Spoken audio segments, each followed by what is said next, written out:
Prophet ﷺ had said that he wouldn't appear until after 3 years, in which, in the first year of those 3 years, Allah would hold back 1/3 of the rain and 1/3 of the crops.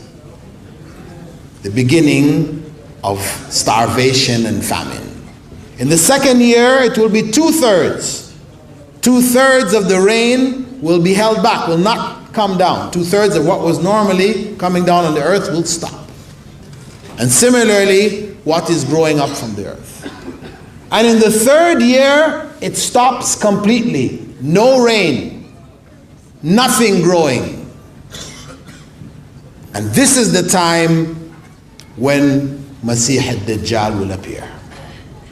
And this is what makes the trial so great. Because when he comes, he will have with him a mountain of bread and meat. He will have with him a mountain of bread and meat. Now, when you're in a state of starvation, then this is something that's going to put you to the biggest test that you've ever faced. You want to eat of that mountain? Then you must believe in him.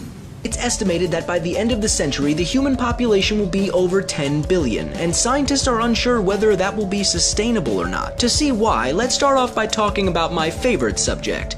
Food. If you were to take all the land being used to raise livestock and put it on one continent, it would take up all of Africa. In fact, it would actually be greater than Africa, between 8 to 9 billion acres. And if we did the same thing for crop production, it would take up an area about the size of South America. But after a while, the soil in these areas will degrade, meaning its fertility decreases and it erodes, rendering it useless for growing crops. And not only that, but scientists are unsure if farmers can even maintain their current crop yields due to changes in the environment.